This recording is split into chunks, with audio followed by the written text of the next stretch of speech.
Dobrý deň, vítam vás v programe Cinema 4D, kde sa zoznámime s pracovným prostredím. Ako prvé si vytvoríme objekt, ľavým tlačítkom klikneme na kocku. Pre prácu s kamerou využijeme tieto 4 ikony. Prvou ikonou sa posúvame doprava doľava, hore dole.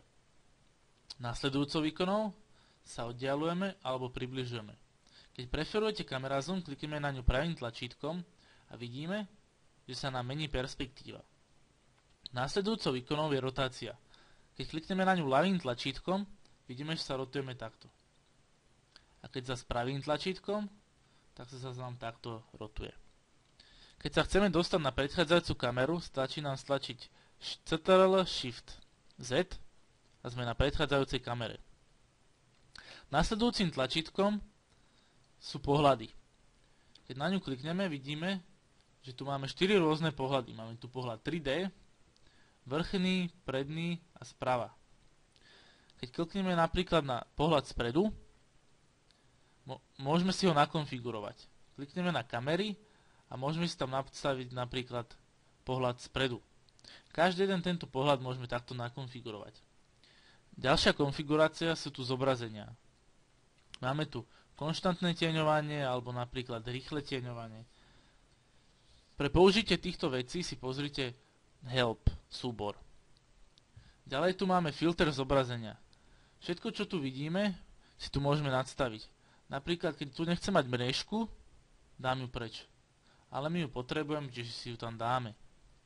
Pre zväčšenie pohľadu použijeme zase to isté tlačítko, ktoré sme použili pred chvíľou. Takže napríklad ja potrebujem pohľad spredu, stlačím to tlačítko a vidím, že sa mi zase zväčšilo. Keď na ňo kliknem späť, mám tu zase tie 4 pohľady. My si dáme pohľad 3D. Pre premiestnenie objektu jednoducho na ňo klikneme a presunieme ho kam chceme.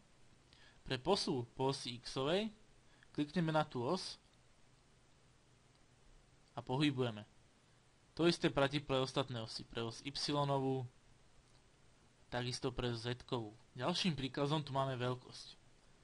Pre veľkosť si klikneme na toto tlačítko a keď klikneme hocikde v prostredí, vidíme, že môžeme objekt zväčšovať a zmenšovať ľubovoľne. Tu dole máme súradnice. Môžeme tu vidieť pozíciu X, Y, Z.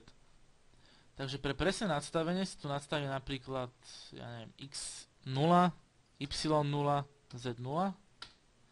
Stlačím Enter a vráti sa mi to na tie súradnice. Ďalej tu mám veľkosť a rotáciu. Takisto pre nastavenie presnej veľkosti si tu zadám presnú veľkosť, takisto rotáciu, ľubovoľne podľa použitia. Keď si pridám ďalší objekt, kliknem na objekty, primitívne a pridám si napríklad gulu. Vidím, že v objektovom manažéri sa mi pridala gula. Keď ju chcem premenovať, stačí jednoducho na ňu dvakrát kliknúť, napíšeme jej meno, napríklad A, a stlačím Enter. Takisto to môžem spraviť pre hociktoré iné, ktoré sa tam nachádzajú.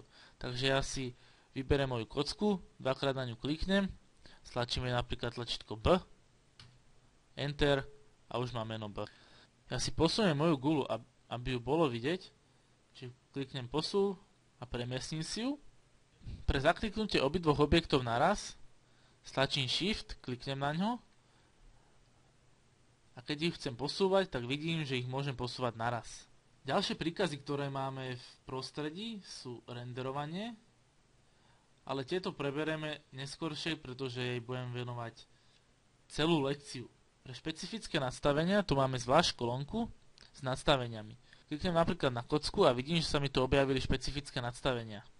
V týchto nastaveniach si môžeme určiť presne, čo chceme, napríklad základné vlastnosti, súradnice, veľkosť objektu.